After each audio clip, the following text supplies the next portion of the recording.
చైనాలో caste system, చైనాలో అంటరానితనం, చైనాలో నిరుద్యోగం, చైనాలో అష్టదరిద్రాలు ఇవన్నీ ఎవరిలా చెప్తున్నారంటే మన బోకుముండా మీడియా. అదే ప్రపంచంలోనూ 156వ దరిద్రపు స్థానంలో ఉన్న మన మీడియా చెప్పడం, మీరు వినడం.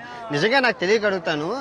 టెక్నాలజీ 90% ఉన్న టెక్నాలజీని చూసి ఇన్స్పైర్ అవ్వండ్రా అంటే 10% ఉన్న దరిద్రాన్ని చూసి దరిద్రం అవుతామంటే ఎవరు కాపాడతారు మన దేశాన్ని? మరి మేము చూసిన వీడియోలు ఏంటి? అవి ఫేక్. ఫస్ట్ వీడియో ఇది కెన్యా నైరోబీలో ఉంది. జూమ్ చేసుకొని చూసుకొని అందరూ ఆఫ్రికా వాళ్ళే ఉంటారు. టాటా కారు కూడా ఉంది.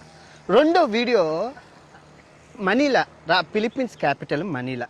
మూడో వీడియో ఫిలిప్పీన్స్ దేశంలోని స్లమ్లు, మిగతావి ఎప్పుడో తవ్వకాల్లో కరోనా టైంలోని ఆ వీడియోలు అనమాట. చైనా వాడు, జపాన్ వాడు, సౌత్ కొరియా వాడు కొత్తవన్నీ కనిపెడుతుంటే మన మీడియా చైనాలోని క్యాస్ట్ సిస్టమ్ని కనిపెట్టింది.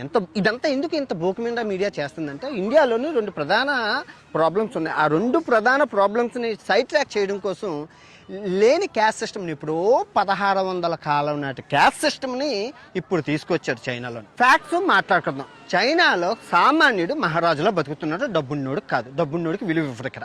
ఓకే, ఇప్పుడు మనం చైనా మిత్రదేశమా శత్రు దేశమా చూసుకుంటే చైనాతోని మనం ఎంత వ్యాపారం చేస్తున్నాం కాబట్టి మిత్రదేశం కింద అనుకోవాలి. ఓకే, ఇప్పుడు చైనా చిన్న బొక్కలో యుద్ధం అయితే, ఏది అమెరికాకి ఇరాన్కి యుద్ధం అయితే ఆ చిన్న బొక్కలోని క్లోజ్ అయిపోతే మన గుద్ద కాలిపోయి మనం ఎన్నో ఇబ్బందులు పడ్డాం. మీరు అందరూ ఆయిల్ కొనొద్దు, బంగారం కొనొద్దు, విదేశాలకు వెళ్ళొద్దు అని మోడీ గారు చెప్పారు.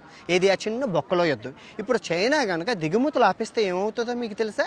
నువ్వు ఖాళీగా బోకుముండా మీడియా ఛానళ్ళు చూసి కమెంట్లు చేస్తున్నావే, ఒప్పో, వివో, OnePlus, రెడ్మీ, ఈ ఇన్ఫినిటీ, పోకో మొబైల్స్, ఆ మొబైల్స్ ఆగిపోతాయి. అప్పుడు మనం ఎక్కడి నుంచి కొనుక్కుంటాం?